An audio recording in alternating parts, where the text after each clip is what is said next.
नमस्कार, मैं हूं प्रीति रघुनंदन। न्यूज टॉप 9 में आप सभी का स्वागत है। एक दिन पहले रूस के भीषण हमलों के बाद यूक्रेन ने पलटवार किया है।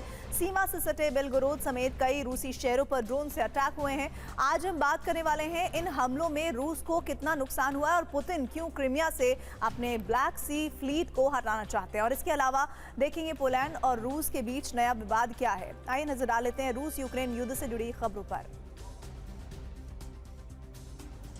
रूसी हमले के एक दिन बाद यूक्रेन ने पलटवार किया है। रूस के शहर बेलगोरोद पर मिसाइल दागे गए हैं। रूस का कहना है कि यूक्रेन के 32 ड्रोन और 6 मिसाइल को मार गिराया गया है। हमले में एक व्यक्ति की मौत हो गई।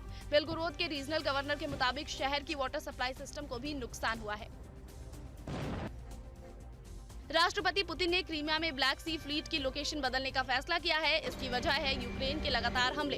रूस के मुताबिक क्रीमिया में कोई भी पोर्ट अब सुरक्षित नहीं है। युद्ध के दौरान अब तक रूस के युद्धपोत और एक सबमरीन समेत 20 जहाज नष्ट हो चुके हैं।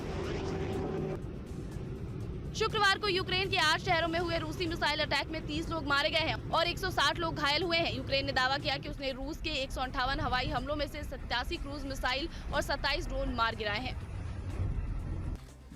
यूक्रेन पर रूस के भीषण मिसाइल अटैक के बाद पोलैंड ने दावा किया कि एक रूसी मिसाइल ने उसकी वायु सीमा में प्रवेश किया।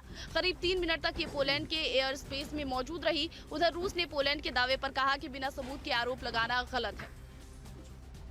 पोलैंड में रूसी मिसाइल के घुसने पर नाटो ने कड़ी प्रतिक्रिया जताई है। NATO secretary general Jens Stoltenberg ने कहा कि नाटो पोलैंड के साथ मजबूती से खड़ा है और रूस की हरकतों पर पूरी नजर रखे हुए है।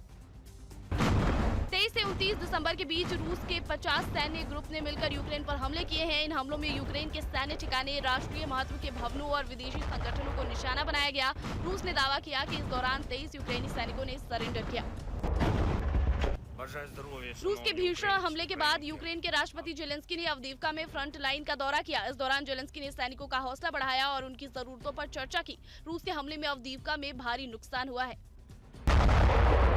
खेरसोन ने 25 किलोमीटर दूर रूसी लड़ाकू विमान से लक्ष्य को साधकर ये गाइडेड ग्लाइड बम गिराया है। रूस का दावा है कि हमले में यूक्रेन की रडार यूनिट तबाह हो गई है। इस रडार यूनिट का नाम IRIS-T है। जर्मनी ने 3 यूनिट यूक्रेन को दी है। वॉशिंगटन में रूसी राजदूत एनातोली एंटोनोव ने युद्ध में यूक्रेन समर्थन को लेकर अमेरिका से नाराजगी जताई है। रूसी राजदूत ने कहा कि अमेरिका के बयान से यूक्रेन की मुश्किलें बढ़ जाएंगी।